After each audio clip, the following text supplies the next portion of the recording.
Que j'ai pris d'avance. Oui, voilà. Ouais, Que vous avez le droit de récupérer le message, il va falloir être concis. Sur le sujet de la food safety culture, c'est assez compliqué. C'est une formation qu'on anime sur 7 heures. Donc il y a beaucoup de questions en général, donc c'est assez dynamique. Bon, je vais essayer de résumer ça de manière concise en 30 minutes. Et donc, alors, je vais me présenter. Donc moi je suis Grégory Messaoudi, je suis auditeur IFS et BRCGS et IFS Broker pour Eurofins Certification depuis 2016. J'interviens également sur de la formation, sécurité alimentaire et sur un petit peu toutes les thématiques qui touchent au référentiel GFSI. Donc food fraud, métrologie, food safety culture notamment. Voilà, donc je fais ça depuis 2016. Alors aujourd'hui je vous présente la food safety culture et dans les grandes lignes on va aborder quand même le concept. Mais ce qui va vous intéresser un petit peu plus, et en tout cas la demande, elle a été faite autour des attentes des référentiels GFSI. Donc on va aborder quand même dans un premier temps le concept de food safety culture. Donc je vais pas aller dans tous les détails, mais je vais essayer de vous expliquer l'origine de ce concept et comment ce concept est arrivé dans les référentiels. Et puis ensuite, on va un petit peu plus s'intéresser à ce que demande la GFSI, aux référentiels IFS, BRCGS et IFS Broker, et donc pour répondre à l'exigence GFSI, qui est l'exigence mère sur la food safety culture. On verra ensuite comment on applique la food safety culture en entreprise. Alors bien sûr, je ne vous donne pas tous les outils, je vais parler de certains outils et vous donner des premières pistes, on ne peut pas tout aborder, c'est impossible. Mais voilà, comment est-ce que les industriels et brokers peuvent commencer à appliquer la food safety culture en entreprise. Et une slide assez rapide sur l'évaluation par les auditeurs, vous verrez, il y a quelques astuces, en tout cas je vais vous expliquer dans les grandes lignes comment on fait. Maintenant, il n'y a pas de protocole hyper défini, etc. Et c'est vraiment en fonction des situations. Et on terminera par des questions-réponses sur le sujet. Donc on a 15 minutes, je pense, de questions-réponses. Je tenterai de répondre au maximum de questions, s'il y a beaucoup de questions. Alors, le concept food safety culture pour commencer. Donc, on voyage aux États-Unis et donc à la fin des années 90, on commence à s'apercevoir et on commence à faire des rapports, des études sur les maladies liées aux intoxications alimentaires, aux toxi-infections collectives.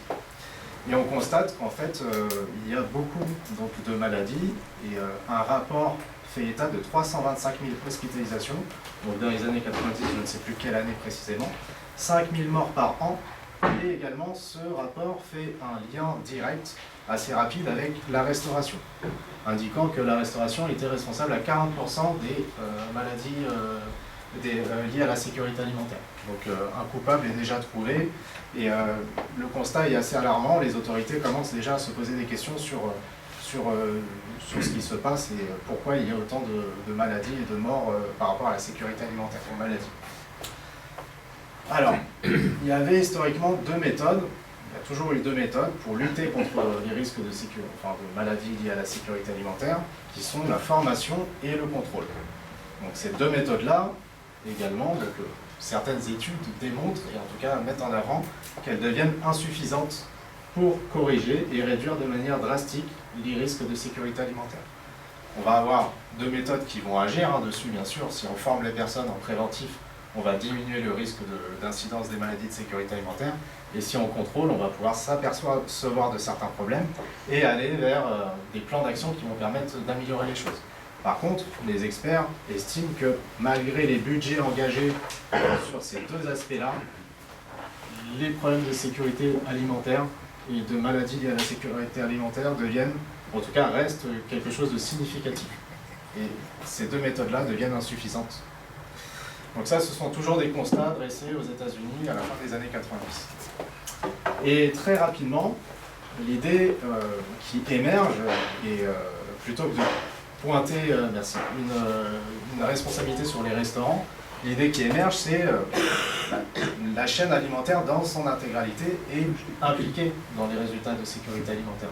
On ne peut pas mettre en porte-à-faux uniquement la partie terminale, le restaurant, la formation des personnes, le contrôle au niveau des restaurants qui peut être non conforme, mais il faut s'intéresser à toute la chaîne alimentaire. Donc il y a des actions à mener.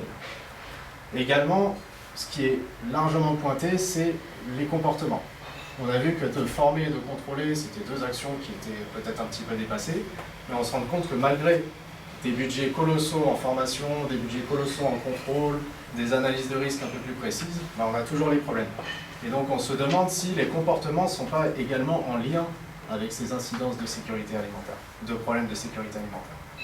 Donc on va commencer à pointer du doigt le comportement des personnes, ou en tout cas des entités en lien avec la production d'un produit. Alors le concept de culture, il est assez simple. On va avoir tout en haut une satisfaction du client qui est permise grâce à des résultats. Lorsque on a des résultats positifs en termes de sécurité alimentaire, on va favoriser la satisfaction de nos clients. À l'inverse, si les résultats sont mauvais ou pas aux attentes des clients, forcément on va avoir un petit peu plus d'insatisfaction. Donc la satisfaction du client est atteinte lorsque les pratiques mises en place débouchent sur des résultats positifs. Sauf que pour avoir ces résultats positifs, il va falloir avoir quand même des procédures, des process en place, et qui doivent être bien cadrés, mais également qui doivent être déployés de manière uniforme dans l'entreprise, et surtout, la chose la plus importante, qui doivent avoir le soutien de la direction de l'entreprise. Un process qualité qui n'a pas le soutien, on va avoir des difficultés à le mettre en application, on va peut-être pas avoir assez de ressources, ou alors les personnes vont peut-être pas y croire de façon homogène au sein de l'entreprise ou les appliquer différemment. Donc un socle qualité, une entreprise certifiée, des process robustes, clairs, précis, donc c'est déjà une bonne base pour obtenir des bons résultats. Sauf que ça ne va pas forcément suffire.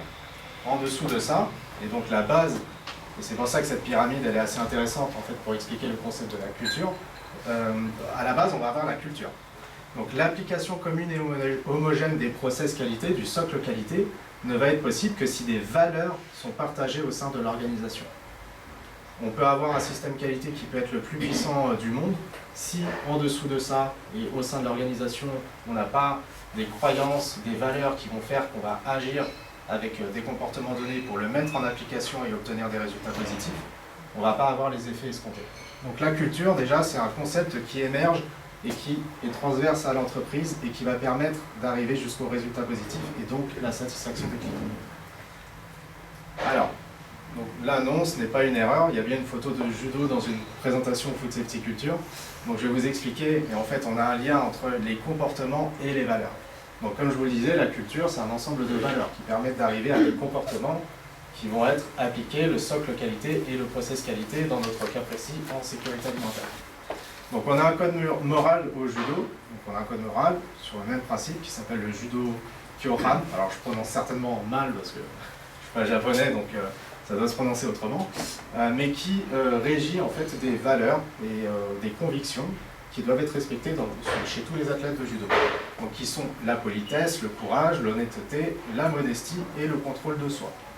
Grâce à ce code moral, on va arriver à des comportements souhaités.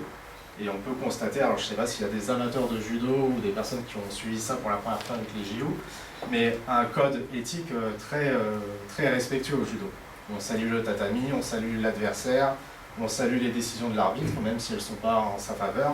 Donc il y a quand même des valeurs de respect qui sont très profondes dans ce sport-là et qu'on peut retrouver plus que dans d'autres sports. Et en fait, on se rend compte qu'il y a un code moral et des valeurs initiales en fait, qui permettent d'arriver à ces comportements-là. Donc les valeurs sont souvent initiatrices des comportements souhaités. Alors, cette image-là est assez représentative de ce qu'est la culture. Et donc, on peut l'appliquer, bien sûr, à la Food Safety Culture. Donc, lorsqu'on a des valeurs, donc on va avoir des comportements qui vont y être associés. Ces comportements, ce sont les effets d'attitude, en tout cas d'attitude des personnes, qui sont visibles. Un comportement est visible. Donc en Food Safety Culture, ce qui peut être intéressant, c'est d'avoir des comportements du type « j'alerte dès qu'il y a un problème »,« je suis volontaire à participer à l'amélioration continue » ou « je vais sensibiliser également dès que mes collaborateurs, même si je ne suis pas responsable, je vais sensibiliser si je vois que mes collaborateurs ne suivent pas le chemin que je souhaite ». Et en fait, ces comportements qui sont observables ne sont qu'une toute petite partie d'un gros système de fondations en fait, qui permettent d'y arriver, qui sont les facteurs contributeurs. Et dedans, on va y retrouver les valeurs dont je viens juste de vous parler. Donc on a vu tout à l'heure la formation et le contrôle. Et comme je vous le disais, c'est quelque chose d'un petit peu dépassé. En tout cas, ce sont des méthodes qui permettent d'agir sur les comportements, mais qui ont été estimées comme insuffisantes en fait, avec le temps. Et qui ne sont plus forcément les meilleures méthodes à l'heure actuelle. En tout cas, plus les seules. Donc on va y ajouter d'autres thématiques qui vont être l'éducation, à différencier avec la formation, parce qu'une formation, on dit aux personnes comment faire, comment ne pas faire, et voilà, on est plutôt sur de la formation. L'éducation, c'est faire croire aux personnes, leur expliquer pourquoi on fait les choses, pourquoi on ne fait pas certaines choses, ce qu'il faut faire, ce qu'il ne faut pas faire, et surtout pourquoi on les fait. Des valeurs telles que la croyance également, la conscience de ce qu'on fait, et également la motivation. Les comportements vont être incités aussi par des personnes motivées. Forcément, lorsqu'il y a un système de motivation où les personnes ont envie de contribuer, donc elles vont plus favorablement adopter les bons comportements. Donc en food safety culture, déjà si on apporte la culture au niveau de la food safety, on va avoir des comportements que je vous ai cités ici, et bien sûr si on fait le parallèle avec le judo que je vous ai fait juste avant, donc les comportements souhaités par rapport à ces valeurs et ce code moral, ça va être ce que je vous ai dit, donc de saluer l'adversaire, d'être toujours en valeur de respect avec l'arbitre, etc. Donc voilà comment décrire déjà la food safety culture au niveau, il y a un gros travail à faire à ce niveau-là, au niveau des industries. Alors il y a beaucoup de définitions de la food safety culture qui existent dans la littérature. Je ne vais pas toutes vous les citer, on n'a pas le temps pour ça. Il y a la définition de la Global Food Safety Initiative qui est assez intéressante, qui dit que la food safety culture, ce sont un ensemble de valeurs, de convictions et de croyances, de normes communes présentes, donc elles doivent être présentes au sein de l'entreprise, qui ont été apprises, donc il doit y avoir un système de formation et d'intégration de ces valeurs, et qui ayant une incidence sur l'état d'esprit et le comportement à l'égard de la sécurité sanitaire des éléments, à l'échelle de l'organisation et dans l'ensemble de celle-ci. Donc ces éléments à l'échelle de l'organisation et dans l'ensemble de celle-ci sont très importants en food safety culture. Il va falloir que les responsabilités et donc les actions soient partagées. Donc entre toutes ces définitions, on retrouve en tout cas des choses communes. La communication, les valeurs, les comportements, les croyances et l'état d'esprit. Donc voilà pour l'introduction sur la food safety culture, pour comprendre qu'on est vraiment sur quelque chose qui va au-delà de la formation, du contrôle, et qu'on va agir sur les comportements. C'est ce qu'il faut bien comprendre quand on met en place, en tout cas, des principes en termes de food safety culture. Alors maintenant, on va aborder l'exigence GFSI. L'exigence GFSI, alors je ne sais pas si ça parle à tout le monde, ce que c'est que la GFSI, mais grosso modo, c'est un petit peu le document fondateur qui va permettre d'avoir les exigences qu'on retrouve dans nos référentiels IFS Food, IFS Broker, qui est reconnu désormais par la GFSI, depuis 2 versions, du BRCGS, FSC, F2SC, etc. Donc la GFSI émet un guideline et dit au référentiel ce qu'on doit retrouver dans le référentiel de certification. Et donc, il doit y avoir des preuves d'engagement de la direction à établir et maintenir constamment améliorer le système de management de la qualité. Et cela doit être démontré. Donc on met en avant tout de suite l'engagement de la direction. La GFSI veut que ce soit porté par la direction de l'entreprise. Et également, elle impose ce qui doit être contenu dans des plans de culture de sécurité des aliments. Donc déjà, elle impose la culture de sécurité des aliments comme moyen de mise en œuvre, mais également ce qu'elle doit comporter, de la communication, de la formation, du retour des employés, qui est très important, et des mesures de performance sur les activités en lien avec la sécurité des aliments. Alors, quand on lit ça comme ça, en fait, au départ, quand c'est arrivé dans les référentiels, on ne comprenait pas. Et c'était assez difficile à mettre en application, parce que tout ce qui est cité juste avant, on le retrouve dans les référentiels. En IFS, on va avoir des programmes de formation qui sont obligatoires. On va avoir de la communication qui est obligatoire. Les ressources portées par l'entreprise, c'est obligatoire aussi, et on l'évalue pendant un audit IFS. Également, les mesures de performance liées à la sécurité alimentaire, on le fait en IFS. On va regarder comment ils évaluent leurs indicateurs, en tout cas les industriels, comment ils regardent leurs résultats, et s'ils agissent, ils ont des indicateurs, des actions correctives. Donc tout ça, au final, c'était déjà intégré dans le référentiel. Donc à ce stade-là, on peut ne pas comprendre quand on voit arriver ce concept dans le référentiel, et c'est vrai qu'il y a eu pas mal d'incompréhension sur les premiers audits. Alors la différence, elle est assez fine, mais il faut bien la comprendre. Ce qu'on demandait jusqu'à présent dans les référentiels, c'était de mettre en œuvre des moyens imposés. Donc, on disait précisément ce qu'on devait retrouver dans le système qualité, ou en tout cas dans l'organisation de l'entreprise. Ces moyens sont communs entre toutes les industries. Donc toutes les personnes certifiées IFS vont devoir respecter ces exigences-là.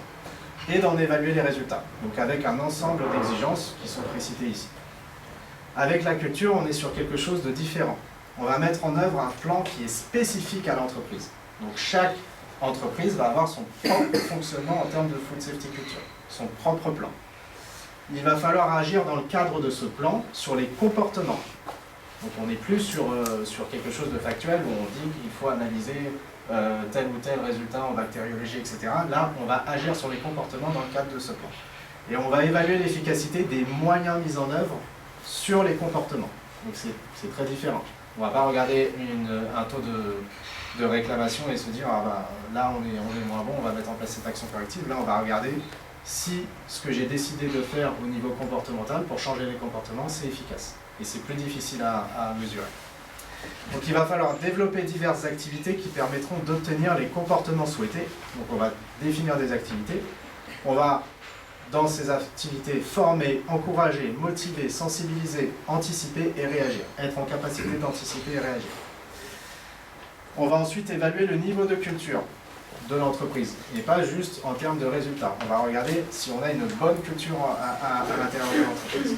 Et cette culture va être évaluée en termes de comportement. Et en fonction de cette évaluation, on va adapter le plan Food Safety Culture. On va se dire, bon, telle activité, elle n'est pas forcément efficace pour améliorer. Donc, l'intégration de la culture implique des actions qui ne sont pas imposées par les référentiels. Voilà ce qu'on a comme différence avec la Food Safety Culture. Donc nous, en tant qu'auditeurs, on va aller regarder des plans qui sont spécifiques d'une entreprise à l'autre. Et on ne va pas juger si une entreprise a un plan plus développé qu'une autre. On va regarder chaque situation au cas par cas. Alors l'exigence IFS Food, je vous l'ai quand même remise ici, même si vous devez peut-être la connaître, donc qui a été changée en V8. On doit avoir une food safety culture dans la politique de l'entreprise, c'est imposé, et pas uniquement écrit dans la politique, il faut qu'on puisse le ressentir durant l'audit. Et également, l'IFS Food demande à ce qu'il y ait des objectifs précis sur 5 axes, que je vais citer juste après. Donc, qu'est-ce qu'on peut attendre d'un industriel qui se fait auditer sur l'IFS Food? On peut quand même s'attendre à avoir un plan, même si ce n'est pas précisé au niveau de l'exigence IFS, mais un plan pour le développement d'une culture dont la forme n'est pas imposée. On ne dit pas comment doit se présenter le plan. On doit avoir des objectifs aussi à atteindre vis-à-vis de ce plan.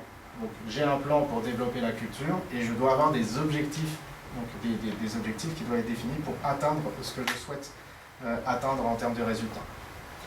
Et on doit évaluer l'efficacité de ce plan. Donc c'est très important. Et notamment en revue de direction. Donc là, il y a une deuxième exigence en IFS, en plus de celle-là, qui dit qu'on doit faire une revue de direction annuelle en évaluant tous les résultats, mais également l'efficacité de notre plan Food Safety Culture. Alors, l'exigence en IFS, c'est plus simple qu'en BRCGS. Je vais vous expliquer après l'exigence BRCGS. Néanmoins, il y a quand même des déviations assez fréquentes en audit sur certains aspects, parce que l'IFS vous demande d'avoir des objectifs sur 5 axes. Et souvent, on va retrouver une absence d'objectifs sur les 5 axes de l'IFS. Donc, l'IFS demande à ce qu'il y ait en tout cas des objectifs sur la communication au sein de l'entreprise. Donc ces objectifs vont permettre d'avoir des effets positifs sur la culture. C'est toujours ça l'intérêt de la mise en place de ce plan. Donc, qu'est-ce qui est bénéfique en termes de communication dans le cadre d'un plan culture? C'est d'avoir une communication qui est simple, qui est répétée, qui est aux bons endroits dans l'entreprise, qui est faite au bon moment et qui est compréhensible par tous. Elle doit être changeante aussi pour favoriser l'interactivité avec les personnes. On a un deuxième axe qui est les responsabilités. Donc ce qui est important en culture et ce qu'on va rechercher lorsqu'on va mettre en place notre plan en termes d'effets positifs, c'est que les responsabilités soient clairement identifiées pour plus de réactivité, qu'elles soient connues des personnes et surtout étendues et partagées. On ne doit plus avoir une personne qui va être responsable de l'ensemble du système de management de la qualité, on va vraiment partager et que ça concerne tout le monde. Troisième axe de l'IFS, le retour des employés. Le retour des employés doit être vraiment favorisé, sans frein. Donc on doit identifier les influenceurs négatifs et positifs au retour des employés. Qu'est-ce qui fait que j'ai pas de retour et qu'est-ce qui fait que j'ai des retours très réguliers? Et donc on va réduire les influenceurs négatifs et favoriser les influenceurs positifs au retour. Les retours doivent être réguliers et ils doivent être permis par des dispositifs installés par l'entreprise. Si l'employé ne peut pas communiquer d'une manière efficace, il ne communiquera pas, il ne participera pas au développement de la culture. Au niveau formation, donc quatrième axe, là également on a des éléments qui doivent permettre d'atteindre un plan de formation régulier, toujours étendu aux personnes, donc elle est beaucoup plus large que ce qui est imposé par les référentiels qui indiquent que telle personne doit être formée en HACCP, telle personne doit être sensibilisée sur la flux de défense. Là on doit concerner tous les services, et c'est pas marqué dans le référentiel, donc c'est dans le cadre du plan. Elle doit être personnalisée aussi à la situation, et elle doit parler à tout le monde. Donc, par exemple, un acheteur, il peut très bien être formé sur les risques de sécurité alimentaire liés à ses approvisionnements. C'est tout à fait possible, avec un format adapté. Et voilà, on ne va pas concentrer la formation sur du personnel, sur le terrain, essentiellement. Les risques sont un petit peu multiples. Et enfin, la performance. Alors, c'est le plus difficile en application, on voit pas mal d'écarts là-dessus. Donc, difficile de fixer des objectifs sur la performance. Mais la performance de l'entreprise, elle doit toujours être mesurée, elle doit être aussi adaptée aux situations, donc challengée et analysée. Donc il faut évidemment avoir des indicateurs, mais que derrière il y ait des analyses et des plans d'action qui en découlent. Sinon, ça ne va pas être très utile. Alors, l'absence d'objectif vis-à-vis de ces 5 axes va entraîner une déviation en IFS. Ça, c'est sûr et certain. En tout cas, il faut vraiment que les industriels prennent le pied là-dessus, parce que la version 8 est apparue et on commence déjà à avoir des déviations sur ce sujet-là. On n'a pas d'objectif lié à ces 5 axes. Alors, en BRC. Le BRC est, comme assez souvent, assez précis dans la façon de mettre en place les choses. Donc, le BRC demande un plan structuré. Donc là, contrairement à l'IFS, on ne vous demande pas forcément de plan, mais on a une suggestion d'un plan. En tout cas, il faut mettre en place des choses. Là, on demande un plan. Et l'absence du plan l'absence du plan, c'est une non-conformité majeure en BRCGS. Donc, si vous n'avez pas de plan qui permette d'arriver à des objectifs en lien avec la culture, vous avez une non-conformité majeure en BRCGS. Donc, dans une position statement, ils ont vraiment préciser ça, parce qu'au départ, quand c'est apparu dans le référentiel, les industriels pensaient que, oui, mais on a déjà des indicateurs, on a déjà de l'information, on a déjà de la communication, qu'est-ce qui change? Ils ne mettaient pas en place de plan sur les comportements. Et en fait, le VRC a réagi là-dessus et a émis en tout cas la directive aux auditeurs d'être plus directif là-dessus. Il faut surtout examiner l'efficacité de chaque activité du plan. Donc on doit avoir un plan, des activités dedans, donc là la forme est précisée, et on doit évaluer si ces activités ont un effet positif sur la culture de sécurité des aliments. Alors, exemple d'activité, parce que c'est assez compliqué, et souvent il y a des erreurs en audit BRCGS. Des ateliers terrain durant lesquels la sécurité alimentaire est abordée. Donc on peut faire des ateliers tournants, une fois par mois on parle d'une thématique, lors d'un top 5 sur le terrain. Ça peut être la food défense un mois, la food fraude l'autre mois, etc. Bien sûr à adapter avec l'activité. C'est mesurable en termes d'efficacité par les inspections et ce qu'on observe sur le terrain au fil de l'eau. Un dispositif de reporting pour proposer des améliorations. Donc ça c'est très important en food safety culture. Et donc on peut mesurer l'efficacité du dispositif parce qu'on doit mesurer l'efficacité des activités. Par le nombre de retours, mais aussi le nombre de problèmes qui ont été résolus par ce dispositif. Grâce à ce dispositif-là, j'ai pu résoudre tel problème de sécurité alimentaire. Donc on peut mesurer l'efficacité. Des plans de formation étendus à tous les services, mais adaptés. Donc là, on évalue assez facilement cette activité par les connaissances du personnel. Est-ce que les plans de formation sont efficaces? Est-ce que je veux partager est bien compris? Et une sensibilisation très régulière du personnel avec un nombre de non-conformités en termes d'efficacité, donc un nombre de non-conformités non remontées qui auraient pu l'être. Donc on s'aperçoit qu'en usine, on a des non-conformités, mais pourquoi est-ce que moi, en tant que responsable qualité, je trouve cette non-conformité-là? Ça aurait dû être reporté par le personnel terrain, qui a ses inspections, qui doit être vigilant sur son atelier, etc. Donc là, on peut mesurer l'efficacité de la sensibilisation du personnel par le nombre de remontées qui n'ont pas été faites et qui auraient dû l'être. Donc c'est une des méthodes. Il y en a plein. Donc là, je vous ai cité un petit échantillon. Alors, ce qui est commun entre IFS et BRCGS, c'est qu'on doit quand même évaluer l'efficacité de notre dispositif. Alors, il y a des grilles qui existent et qui sont très intéressantes, comme la Culture Excellence Maturity, et qui va évaluer en fait de deux manières, par une interview du personnel, mais aussi un audit sur site, si on est efficace sur 4 thématiques. Est-ce que les personnes agissent de manière correcte? Est-ce qu'il y a un système de reconnaissance? La communication est-elle forte? Les process sont-ils bien efficaces et bien adaptés? La direction a bien des valeurs, une stratégie qui va dans ce sens-là. et est-ce qu'on est proactif. Donc, c'est une grille qui peut être intéressante pour répondre à l'exigence IFS qui est d'évaluer l'efficacité du plan une fois par an en revue de direction. Donc c'est tout à fait acceptable. Par contre, en BRC, ça sera potentiellement insuffisant d'avoir ce type de grille. Parce que comme je vous l'ai dit, on doit évaluer l'efficacité de nos activités sur le plan. Et cette grille-là va donner un niveau de maturité de l'entreprise en termes de culture. On va dire, il y a un très haut niveau de culture dans l'entreprise, ou alors il y a un très bas niveau. Donc ça, il faut faire très attention, car on a en audit BRCGS parfois des choses un petit peu assez rapides, même si c'est très développé, donc sur des grilles comme ça, mais au final, ça ne répond pas à l'exigence et on a quand même un écart en une déviation, en tout cas ça s'appelle une non-conformité mineure en BRCGS. Alors, le cas du broker.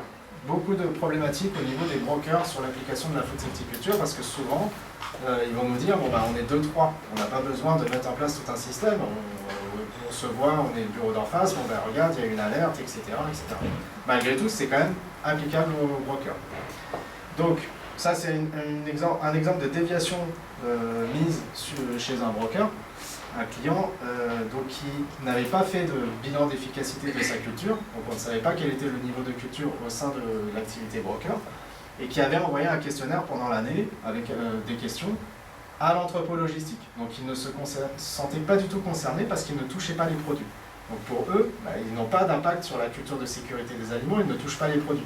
En revanche, c'est un broker logisticien, bah oui, à l'entrepôt de stockage, oui, effectivement, on manipule les produits, donc on peut contaminer. Donc ça, c'était une incompréhension de ce que demandait le broker. Il y a des méthodes simples au niveau broker qui doivent être mises en place. Mais on peut déjà formaliser, lorsqu'on fait des communications sur des alertes, on a des systèmes, des veilles réglementaires, on a de la formalisation. Déjà, c'est quelque chose qui peut être acceptable en audit. On peut montrer qu'on formalise et qu'on fait des bilans sur des actualités réglementaires. On peut également former, et ça c'est très intéressant en broker. Parce que le broker, contrairement à l'IFS Food ou le BRCGS, a beaucoup moins d'exigences de formation du personnel sur des thématiques ciblées. Il faut juste qu'il y ait un plan de formation. Donc là, on peut y répondre en proposant des thèmes relatifs à la sécurité alimentaire dans le programme de formation et associés à toutes les personnes de l'entreprise. Et également, avoir des dispositifs très puissants pour alerter. Et ça, c'est stratégique chez un broker, parce qu'il ne peut pas, en fait, son action, elle est limitée, et lorsqu'il détecte une non-conformité, il doit pouvoir l'identifier rapidement et agir le plus rapidement sur la chaîne dans la supply chain. Donc, le broker a bien entendu des activités en termes de food safety culture qui sont réalisables, et surtout, on vous dit, dans la réglementation, on va y venir juste après, que les plans food safety culture sont à adapter selon la nature et la taille de l'entreprise.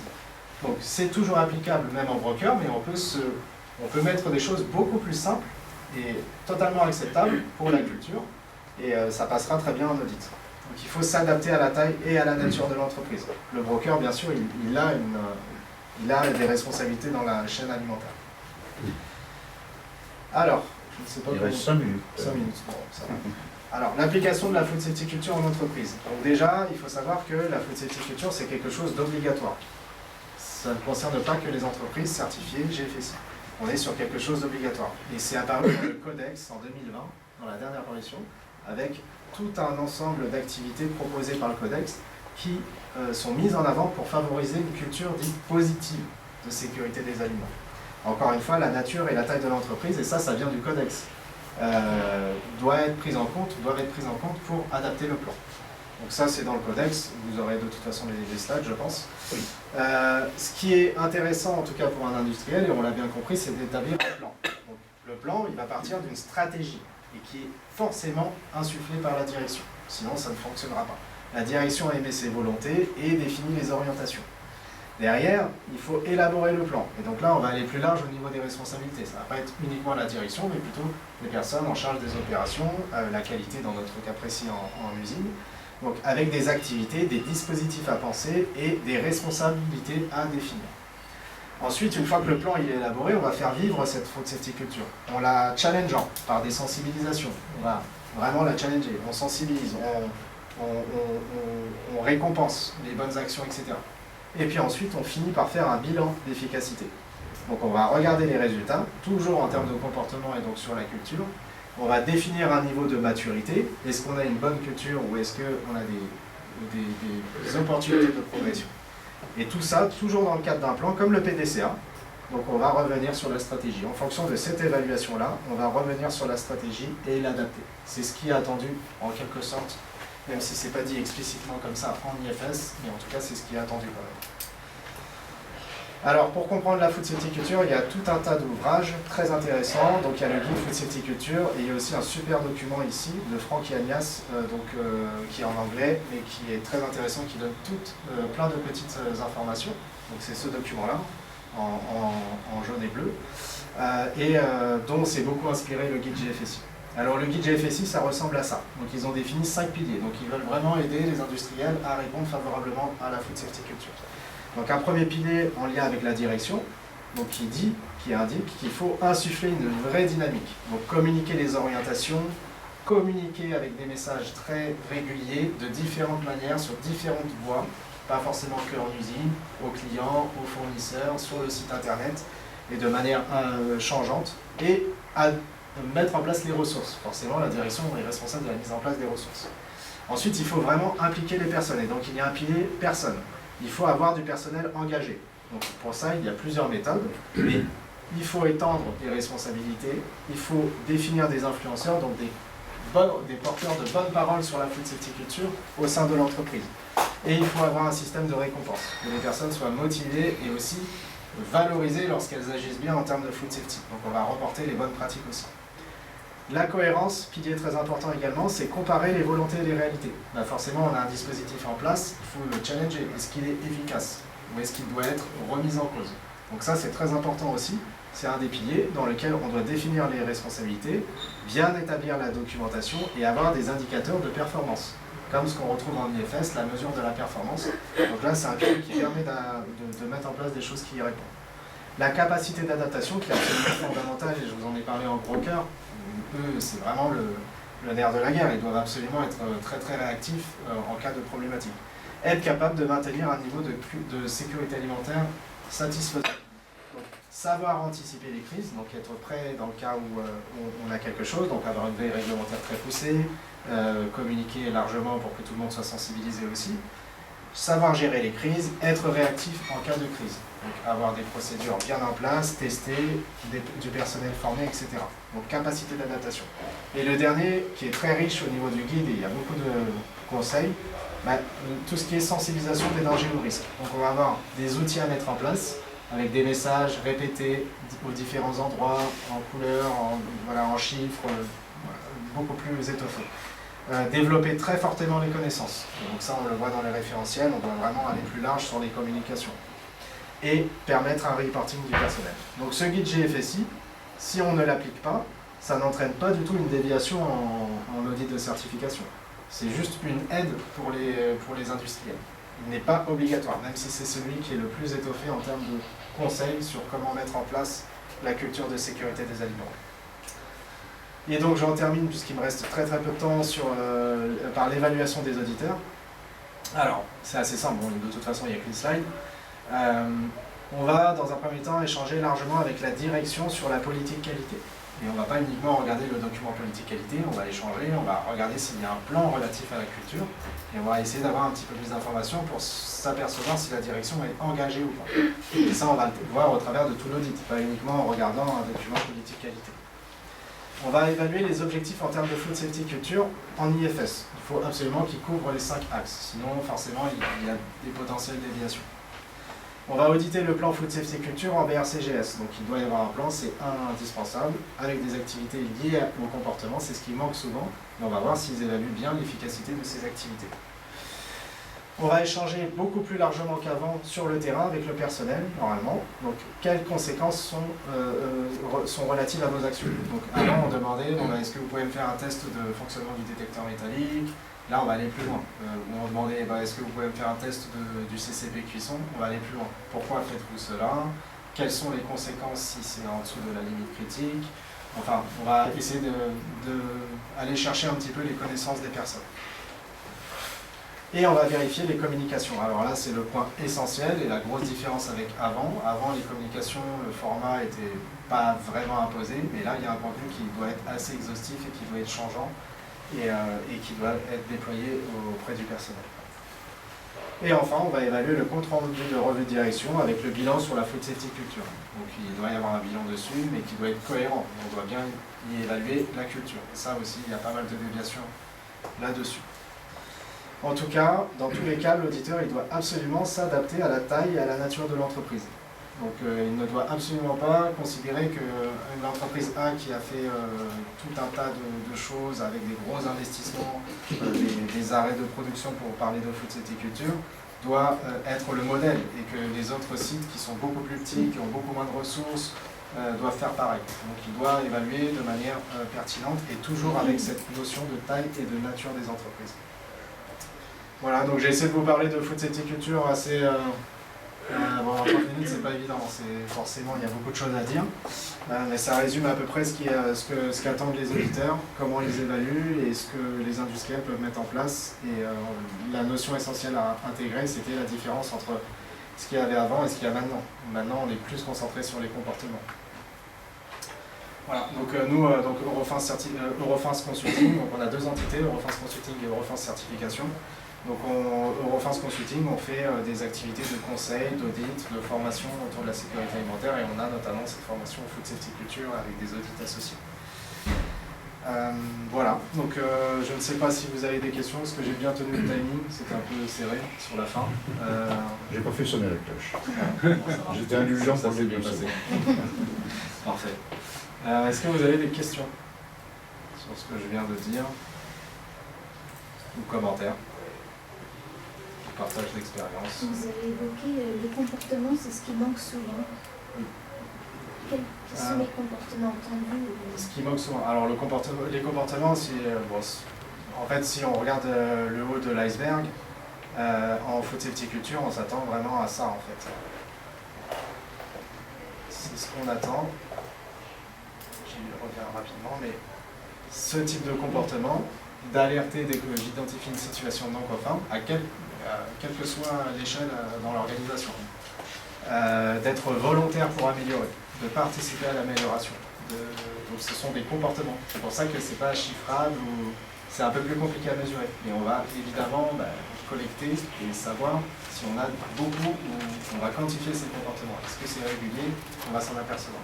Sensibiliser aussi autour de soi, donc ça c'est un peu moins mesurable, mais bien sûr il faut que ça concerne tout le monde, donc que ce soit étendu au sein de l'organisation, et qu'on ait des personnes à qui on ne demande pas forcément de sensibiliser sur des problématiques, mais qui de manière naturelle en fait le fassent. Mesurer simplement. Ah bah alors justement, il va y avoir, c'est là la complexité, c'est là où les entreprises ont le plus de difficultés. En DRC, par exemple, forcément, il faut mesurer les activités. Typiquement, si on a un dispositif de reporting pour que les personnes puissent participer à l'amélioration, donc être force de proposition, on va pouvoir mesurer alors, le nombre de retours. Est-ce qu'il fonctionne ce dispositif de reporting ou est-ce que personne ne participe, personne ne propose d'opportunités d'amélioration ou ne reporte ce qu'on appelle les presque non-conformités. Parfois, il n'y a pas de non-conformité, c'est une presque non-conformité, c'est une situation qui pourrait conduire à une non-conformité. Est-ce que c'est vivant? Et là, le challenge de l'industriel, ça va être de mettre en place les dispositifs qui permettent d'avoir ça. Et c'est ça où c'est un peu plus compliqué. Donc il y a plusieurs moyens de le faire. Il ne faut pas que les personnes soient freinées dans leur volonté de partager les informations ou de participer. Donc il faudra mettre en place des dispositifs qui dépendent de la nature et de la taille de l'entreprise. De participation. Donc c'est un peu comme ça qu'on mesure les comportements. Et puis bien sûr... si l'entreprise est parfaite comme toutes celles qui sont ici présentes. Ici, voilà. J'allais jamais dire, mais voilà, tout est bon, on est content. Ça reste quand même subjectif. Ça reste, c'est la complexité. En fait, la différence avec le concept de culture, c'est que vous n'avez pas apporté des preuves ou... Alors si, justement, parce que c'est mesurable, mais c'est difficilement mesurable. Donc c'est pour ça que le VRC est un petit peu avant-gardiste là-dessus, c'est de mettre un plan en décrivant bien les activités. Et après, le gap le plus compliqué pour les industriels, c'est de mesurer si les activités sont efficaces. Et souvent, il y a des difficultés. Donc il faut aller vers des choses simples. Et bon, voilà. Souvent, en fait, par exemple, le dispositif de reporting, il fonctionne pas. Donc, ça, je comprends. Mais c'est derrière au niveau de la comportement des gens. Mesurer le comportement est plus difficile que constater qu'il C'est ça. manque quelque chose. sur Alors, le plan. forcément, il faut que ce soit quelque chose de mesurable. Il faut qu'on puisse s'apercevoir des bons comportements. Si on ne s'en aperçoit pas, et il ne faut surtout pas faire l'erreur de regarder, j'ai pas de non-conformité, donc tout va bien. Et c'est souvent le cas qui avait au départ, c'est intégrer la notion de food safety culture dans la référentielle, c'est que tout est bon, on n'a pas de réclamation. On n'a pas le taux d'analyse, on n'a jamais de listeria, on est au-dessus de nos objectifs, on a un bon niveau de culture. Et non, il peut y avoir en fait des choses qui font qu'on n'a pas de problématique particulière, etc. Ce qu'on va aller regarder, c'est, et demain, il peut y avoir une crise listeria. Donc voilà, c'est agir en dessous pour pouvoir permettre d'éviter ce type de situation. Donc agir dans la culture de l'entreprise. Et je vous rejoins, c'est difficilement mesurable. Et c'est assez compliqué pour les industriels à mettre en application. Aussi pour les auditeurs. C'est ça. Alors en IFS, oui, de toute façon, c'est le même principe. Industriel ou auditeur, sur les référentiels, en fait, disent précisément ce qu'on doit retrouver. Donc nous, en tant qu'auditeur, on sait quand c'est conforme ou non conforme. La culture, c'est une perception globale. Mais après, avant d'aller mettre une déviation dans le référentiel, il faut qu'il y ait des arguments, ou alors il faut qu'il n'y ait pas d'objectif sur les 5 axes. Mais on ne peut pas mettre notre pensée dessus, même si on sait que parfois, ça peut être un peu limite, ou on n'est pas convaincu qu'il y a un gros niveau de culture. Mais si ils ont mis leurs objectifs sur les 5 axes et qu'ils l'évaluent chaque année, nous on n'est pas là pour regarder le résultat. On n'en est peut-être pas convaincu, on se dit je vois des choses beaucoup mieux ailleurs, mais ça ne suffit pas pour mettre une déviation en IFS. Et donc c'est complexe aussi pour les auditeurs. Ce que je vois souvent sont des questionnaires, des enquêtes. Est-ce que ça suffit ou... Non, ça ne suffit pas vraiment. Alors, c'est toujours pareil.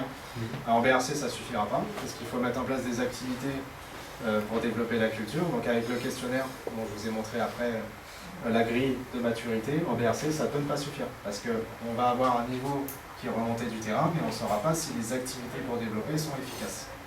Donc, on va avoir un niveau de culture, mais sans savoir si les activités sont les bonnes ou efficaces. Et le but, c'est d'avoir un plan qui permet d'améliorer la culture, ou en tout cas de la maintenir. Donc si on n'a pas les bonnes activités, elles ne sont pas efficaces, ok, on a un bon niveau de culture, mais on ne sait pas si on ne peut pas améliorer ou maintenir, ou si ça va rester à ce niveau-là. Donc c'est aussi la complexité. Mais ça, en fait, c'est comme une sorte de diagnostic à un instant T. Mais si on le reporte à l'identique un an après ou un an après, peut-être que du coup on peut mesurer l'évaluation qui a été faite.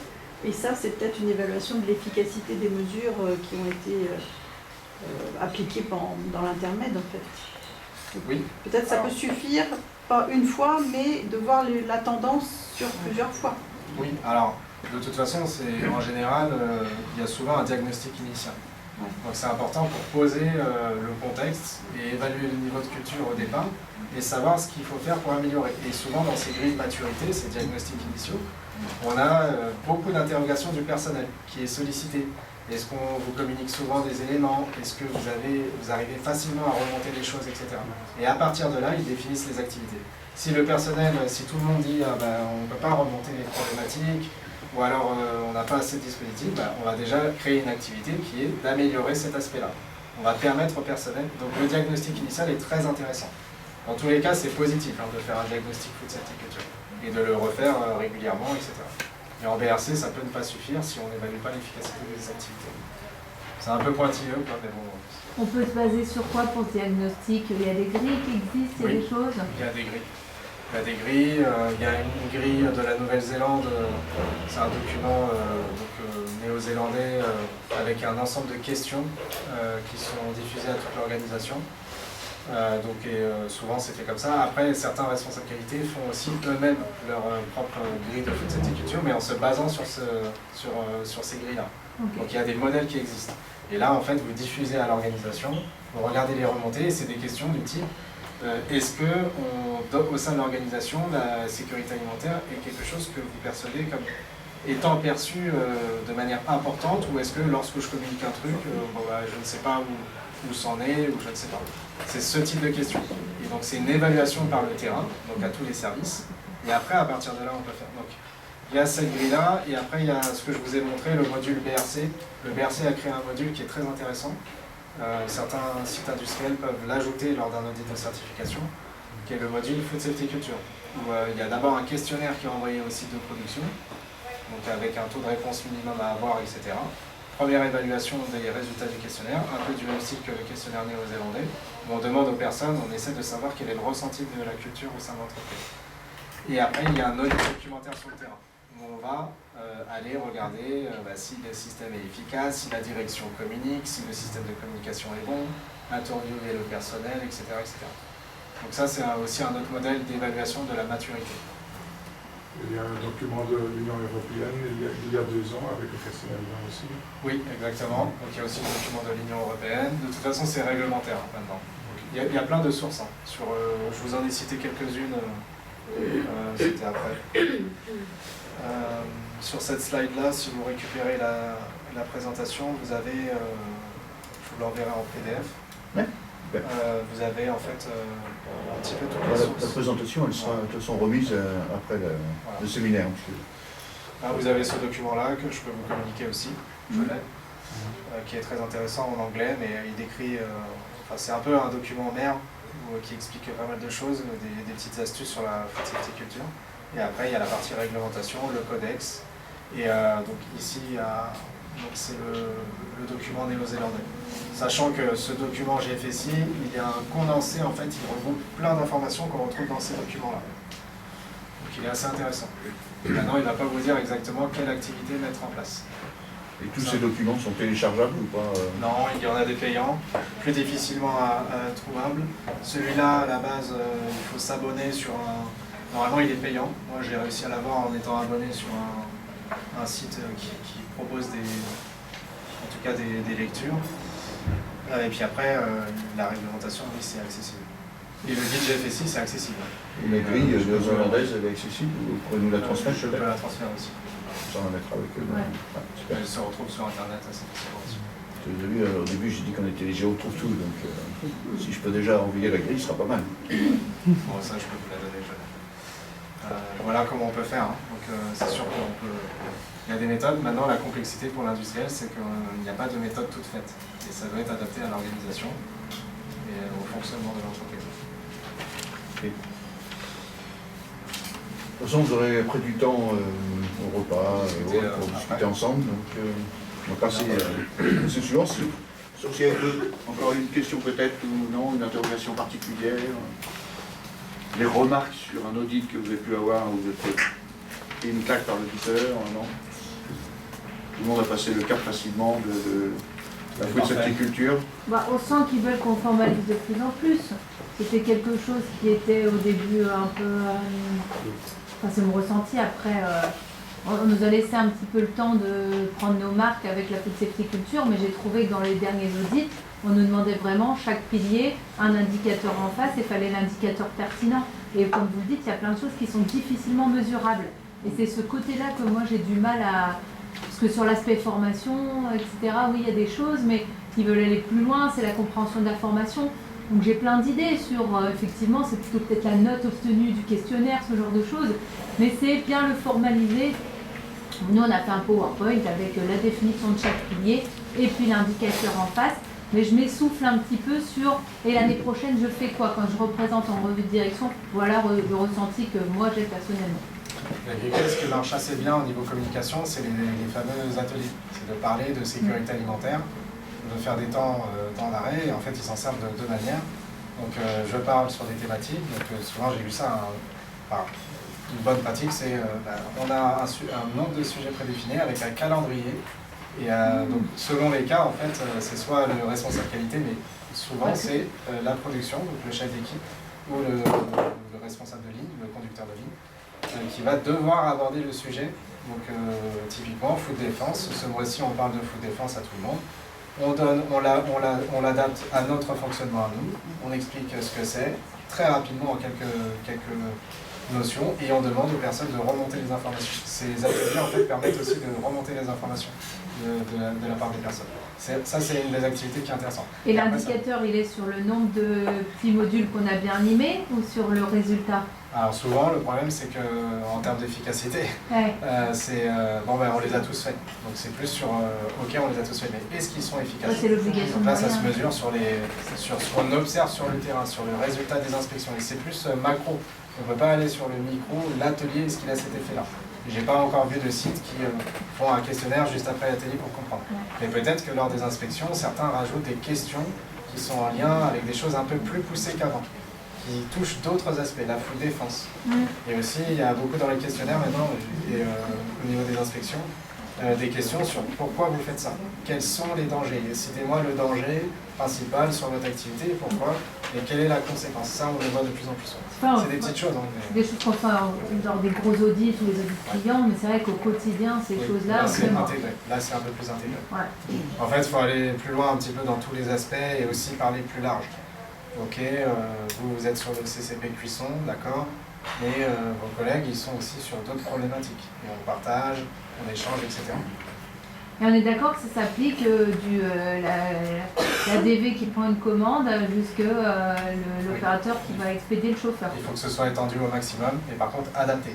Et d'ailleurs, il y a des grilles dans le néo-zélandais, il y a des grilles de maturité selon les services. Donc en termes de formation. Ce qui est attendu, on définit des objectifs sur ce qui est attendu en termes de connaissances par service et avec des grilles de maturité au sein de l'entreprise. Ça, c'est très intéressant d'avoir des grilles de maturité.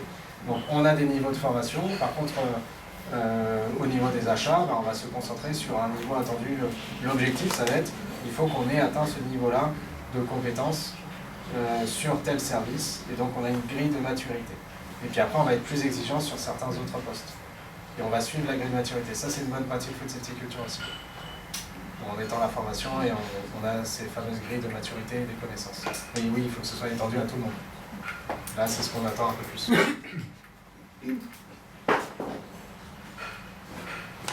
Merci Grégory. Merci. Merci.